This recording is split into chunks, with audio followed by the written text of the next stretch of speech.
तो आगे जो वीडियो है इसमें हम आज पढ़ेंगे डॉक्ट्रिन ऑफ लैप्स को। डॉक्ट्रिन ऑफ लैप्स एक पॉलिसी थी जो लॉर्ड डलहौजी ने, जो गवर्नर जनरल थे इंडिया में 1848 से लेकर 1856 तक, उन्होंने एक पॉलिसी बनाई थी। ये पॉलिसी तो तुम देखोगे तो तुम्हें लगेगा कितने ज़्यादा चालाक थे ये अंग्रेज़, और कितना इन्होंने चालाकी से क्या क्या पॉलिसी के थ्रू इंडिया पे एक्सपेंशन किया और स्टेट्स पे कब्जा किया। देखो, डॉक्ट्रिन ऑफ लैप्स भी बहुत आसान पॉलिसी है। 2 पॉइंट इसमें सिंपल सा।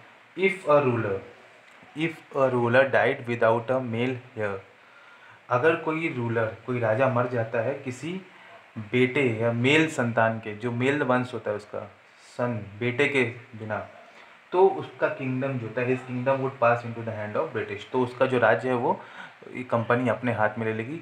सीधी सी बात है। अब ये तुम सोच सकते हो बहुत गलत है, अगर उसके पास बेटा नहीं है तो क्या उससे राज्य छीन लेना चाहिए, यही एक पैमाना हो सकता है? नहीं, बिल्कुल गलत है, लेकिन इन्होंने पॉलिसी ऐसी बना दी। अब इसमें ये है कि तुम्हारे क्या पता अगर वो गोद ले ले तो? नहीं, गोद लेने पे भी उन लोगों ने नहीं माना। जैसे झांसी का एग्जाम्पल था, वहाँ गोद लिया गया लेकिन नहीं माना कि नहीं, तुम्हारा खुद का बेटा होना चाहिए। ठीक है, अगर ऐसा है तो फिर नहीं माना जाएगा। खुद का बेटा नहीं है तो फिर नहीं माना जाएगा।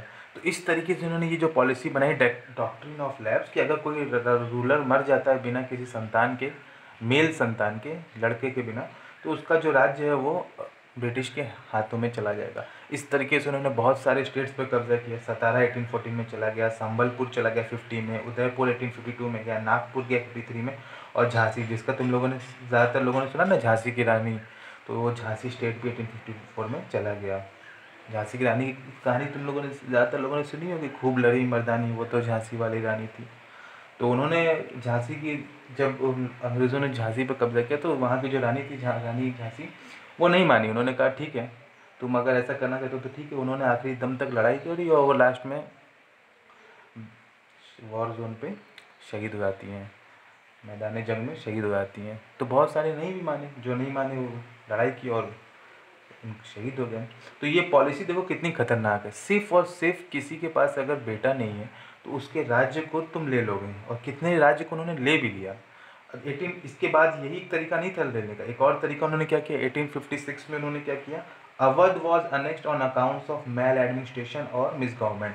अवध जो आज लखनऊ के आसपास का एरिया हो गया, तो उन्होंने कहा कि अवध में जो है वहाँ के राजा सही से रूल नहीं कर पा रहे हैं, मैल एडमिनिस्ट्रेशन एंड मिस गवर्नमेंट, सही से रूल नहीं कर पाए, तो उनकी प्रजा के लिए, क्योंकि उनकी प्रजा को इसका नुकसान हो रहा है, तो उनकी प्रजा को बचाने के लिए हम अवध को भी कब्जा कर लेते हैं, क्योंकि यहाँ के जो राजा हैं वो सही से रूल नहीं कर पा रहे। बताओ, इस तरीके से कितनी चालाकी से, छल कपट, कोई भी नियम बना दो, ज़बरदस्ती उसको इम्पोज करो इंडियन रूलर पे, और किसी तरीके से बस उनको ऊपर कब्जा कर लो।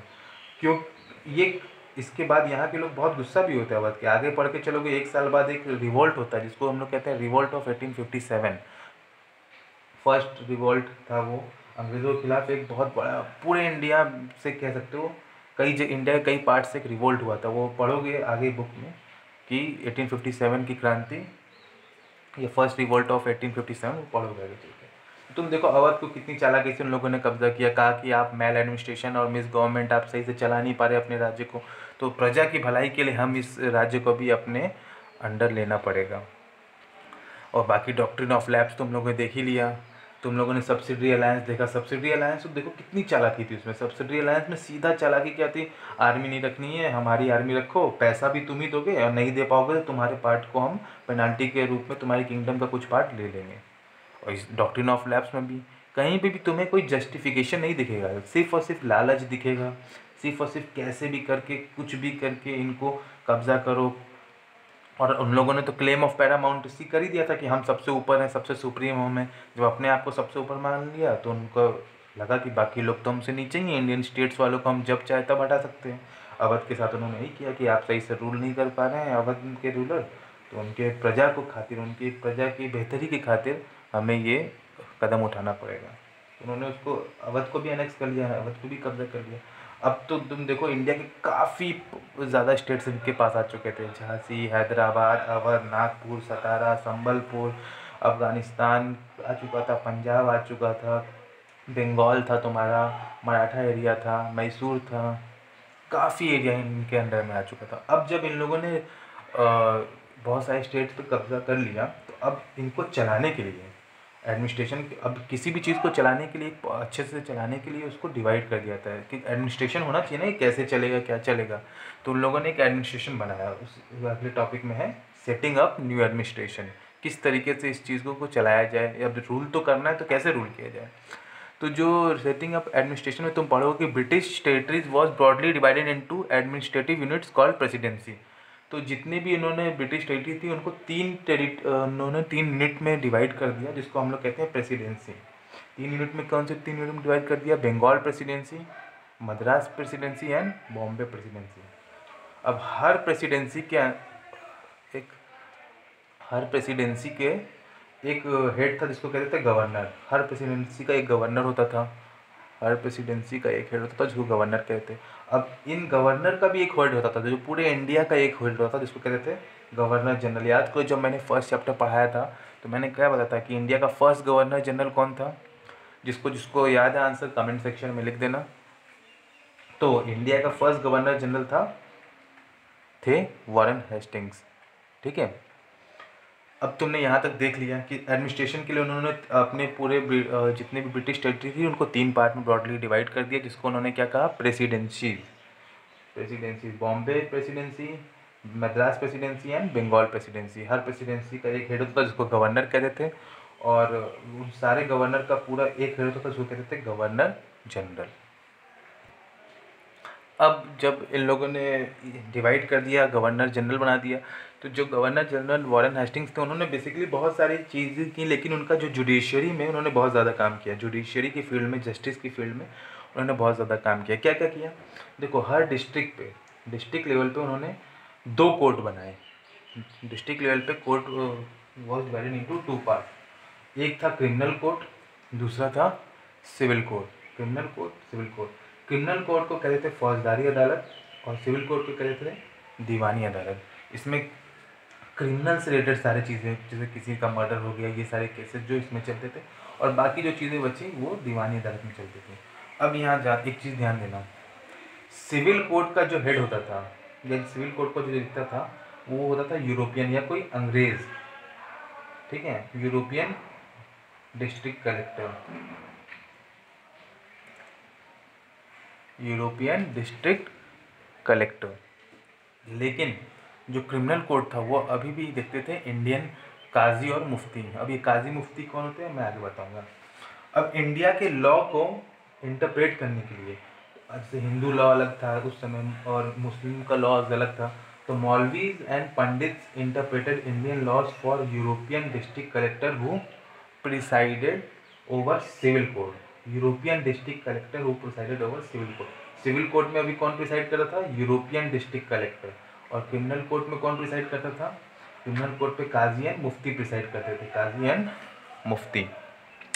काजी होता है जज, और मुफ्ती क्या होता है? ये इंटरप्रिटेशन करता है अकॉर्डिंग टू मुस्लिम का लॉ होता है, उसको शरिया कहते हैं। शरिया लॉ के हिसाब से इंटरप्रिटेशन करता है। तो ये दोनों क्रिमिनल कोर्ट के हेड थे। अब इस टाइम में और भी बहुत सारी चीज़ें हुई। देखो, क्योंकि उस समय क्या होता था, जो इंटरप्रिटेशन पंडित या मौलवी करते थे तो वो अलग अलग स्कूल से पढ़े होते थे, अलग अलग उनका थॉट होता था, अलग अलग धर्मशास्त्र से पढ़े हुए होते थे। तो इंटरप्रिटेशन जो उसका वो बताते थे कि इस चीज़ की ये सज़ा दो, उस चीज़ की ये सज़ा दो, तो वो कभी कभी अलग हो रहा था। मान लो किसी जगह पे चोरी करने के इल्ज़ाम में 10 कोरे मारना है, तो कहीं पे वो दूसरा कोई बताता कि नहीं मेरे यहाँ 20 है, तो वो सोचते थे कि ऐसा तो बड़ा लॉ अलग हो जाएगा। तो लॉ को यूनिफॉर्म बनाने के लिए उन लोगों ने 11 पंडित्स की एक कमेटी बनाई और कहा कि अब आप कंपाइल किए, सारे लॉ को एक जगह कंपाइल कर दिए। तो उन्होंने हिंदू लॉ को भी कंपाइल किया और मुस्लिम लॉ को भी ऐसे कंपाइल किया ताकि लॉ एक जैसा हो, अलग अलग ना हो। अब 1773 में क्या हुआ? 1773 में a new supreme court was establish in Calcutta. ठीक है, एक नया सुप्रीम कोर्ट इस्टेब्लिश हुआ कलकत्ता में। और एक चीज़ जो बहुत जानने वाली चीज़ है कि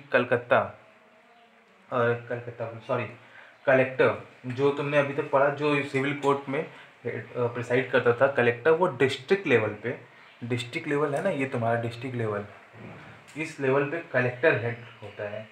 ठीक है, अब जो कलेक्टर डिस्ट्रिक्ट लेवल पे, उसका काम होता है अपने डिस्ट्रिक्ट में कानून व्यवस्था को बनाए रखना, लॉ एंड ऑर्डर और कोई भी क्रिमिनल केसेस ना हो, जस्टिस हो, सारी चीज़ें उसको देखना होता है। कलेक्टर का काम डिस्ट्रिक्ट लेवल पे, अब ये किसके हेल्प के साथ करता है? पुलिस की हेल्प के साथ, जजेस की हेल्प के साथ करता है। तो इसका बेसिकली काम ये होता है कि अपने डिस्ट्रिक्ट में लॉ एंड ऑर्डर को मेंटेन रखना है। अब आगे हम पढ़ेंगे कंपनी की आर्मी के बारे में। देखो, जब मुग़ल आर्मी थी वो बेसिकली कैसी थी? मुग़ल आर्मी जो थी उसमें होते थे सवार्स और पैदल। सवार्स वो होते थे जो कैवलरी वाले, और पैदल वो कहते थे इन्फेंट्री। सवार्स मतलब नाम से ही पता चल रहा है, सवार जो किसी चीज़ पे सवार हो, यानी घुड़सवार लोग जो हॉर्सेस लेके चलते थे मुग़ल आर्मी में। और पैदल वो लोग थे जो इन्फेंट्री, जो पैदल चलते थे।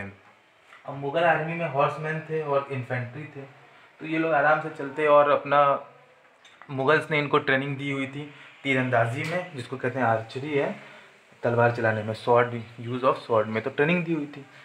उन्होंने मुगल्स ने अपनी इन्फेंट्री पे, पैदल सेना पे उतना ट्रेनिंग नहीं दिलाई। उनको लगता था कि कैवलरी जो है वो इम्पोर्टेंट है, घुड़सवार लोग वो ज़्यादा इंपॉर्टेंट है। लेकिन ब्रिटिश आर्मी जब आए तो उन्होंने इन्फेंट्री को बहुत ट्रेन किया था, पैदल वालों को। ठीक है, उन्होंने क्या किया? स्टार्टेड रिक्रूटिंग पीजेंट, किसानों को भी अब आर्मी में लेने लगे। ठीक है, अब जो किसान भी आर्मी में आने लगे, और इनको ये कहते थे सिपॉय आर्मी।